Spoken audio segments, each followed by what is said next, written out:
नमस्ते, प्रणाम। ममता मौर्य के चैनल में सभी दर्शकों का स्वागत है। मेरी प्यारी प्यारी माताओं और बहनों को मैं दिल से प्रणाम करती हूँ। आइए पुराने पुराने ज़माने का मज़ेदार गीत सुनिए और सपोर्ट भी कीजिए।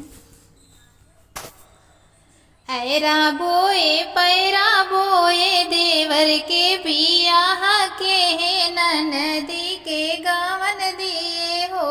बहनी ना वही महीना दिया ना बारे ननदिया तेल ढरकाई दी हो।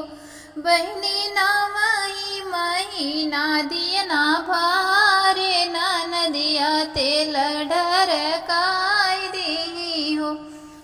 ऐरा बोए पैरा बोए देवर के बियाह के ननदी के गावन दिए हो। बहिनी ना वही महीना दिया ना बा रे ननदिया तेल ढरकाई दी हो।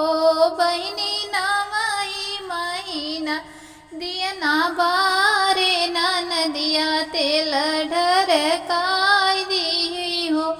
अंगना पवटी गए डेवड़ी उलटी गए। अंगना पलटी गए डेवड़ी उलटी गए हो।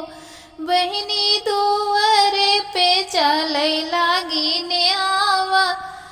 बहनी दुआरे पे चले लागी नावा। अब हम काऊ करी हो। बहनी दुआरे पे चले लागे नावा तो अब हम काऊ करी हो। अंगना पवटी गए डेवड़ी उलटी गए। अंगना पवटी गए डेवड़ी उलटी गए हो। बहनी दुआरे पे चलाई लागी नाव तो अब हम काऊ करी हो। बहनी दुआरे पे चलाई लागे नाव तो अब हम काऊ करी हो। आंगने में सासू बूढ़ई डेवड़ी पे ननदी बूढ़ई हो। बहनी आंगने में सासू बूढ़ई डेवड़ी पे ननदी बूढ़ई हो। बहनी दुआरे पे बूढ़ई पियावा हमार तो अब हम काऊ करी हो। बहनी दुआरे पे बूढ़ई पियावा हमार तो अब हम काऊ करी हो।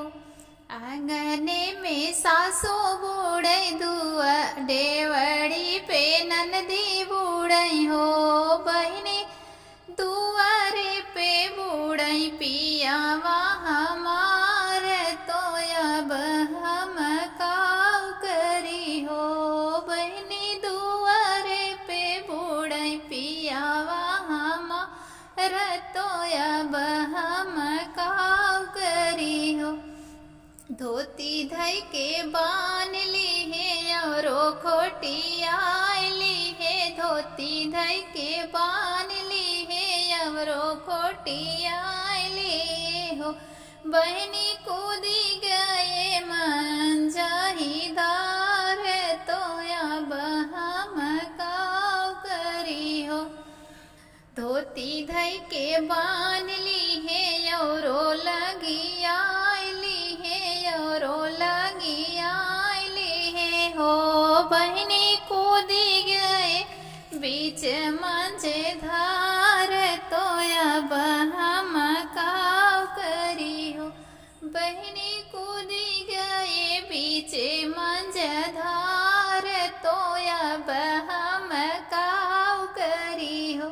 सासू जी के झोटा पकड़े ननदी कलाई पकड़े। सासू जी के झोटा पकड़े ननदी कलाई पकड़े हो। बहनी पियावा के पकड़े मैं जुल्फी तीना हूँ जियरा बाहर के है हो। बहनी पियावा के पकड़ ली है जुल्फी तो तीनों जीरा बाहर की है हो। सासू जी के झोटा पकड़े नदी कलाई पकड़े नदी कलाई पकड़े हो। बहनी पियावा के पकड़े मैं जुल्फी तीनों जीरा बाहर के है हो। बहनी पियावा के पकड़े मैं जुल्फी तीनों जीरा बाहर के है हो। बहनी धनी रह से नूरा हमार बलमुआ मोरा बूढ़ई से बचे। बहनी धनी रह से नूरा हमार बलमुआ मोरा बूढ़ई से बचे। बहनी धनी रह टिकुली हमार बलमुआ मोरा बूढ़ई से बचे। बहनी धनी रह टिकुली हमार बलमुआ मोरा बूढ़ई से बचे। ऐरा बोए पैरा बोए देवर के बियाह के है। नदी के गावन दिहे नदी के गावन दिहे हो। बहनी नवही महीना दियवा बारे नदिया तेल ढर काई दिही हो। बहनी नवही महीना दियवा